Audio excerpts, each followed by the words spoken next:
Hello, I'm Baker Kirkpatrick, a member of the Stewardship Committee. With me today is Kate Thomas. I've recently learned that Kate had addressed questions much along the order that I've been asking in this video series. The questions and her answers were very good, so I've asked her to share, why do you choose to live a faith-filled life? And that leads into what drew you to St. Timothy and what keeps you here? Hi, thank you for having me. I really appreciate it. I love St. Timothy's. So living a faith-filled life. In Philemon 1:14, Paul writes, "But I did not want to do anything without your consent, so that any favor you do would not seem forced, but would be voluntary." I was born and raised as a 1950s Catholic in a small southern town in Virginia. And my family was very strictly Catholic. We did not have a Bible. We memorized the catechism. And slowly but surely, I gained a distrust of what the Catholic Church was teaching because I had a twin brother.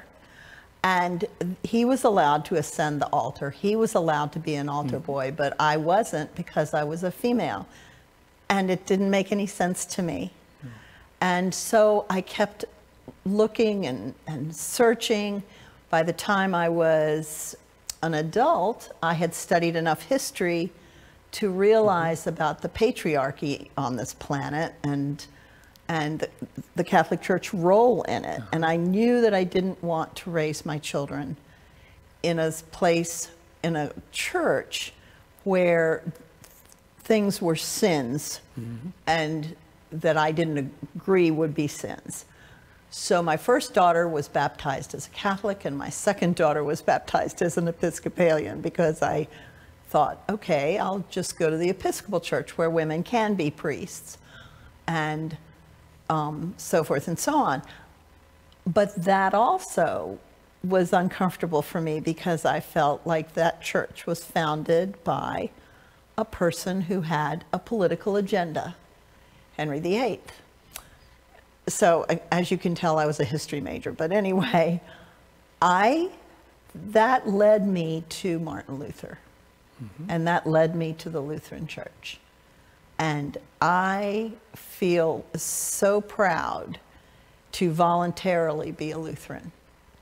I feel like I could sit down and talk to Katie and Martin by the fire about God and grace. And so that's why I was drawn to the Lutheran Church, because I want to be faith-filled. I want to live in a faith community, but I wanted it to be voluntary. So then why was I drawn to St. Timothy's?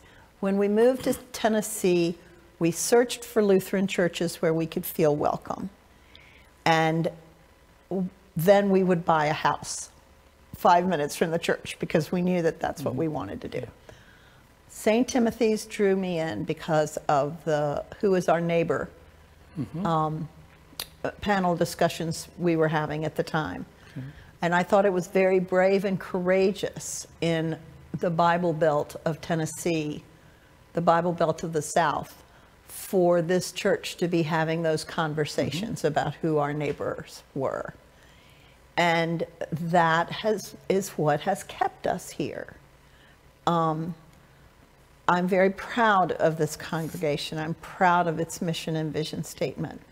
I'm proud of its willingness to be a part of Martin Luther's foundational theory of putting those 95 theses on the door. I feel like we're saying, okay, this is who we are in our love of Christ and our love of serving God. So my husband and I just serve St. Timothy's with our time and our talent and our treasure. That's great. And we love it. That's great. Kate. Thank you. Well, thank you, Kate. I appreciate you sharing your thoughts with us. I think that there is a message in there for each of us.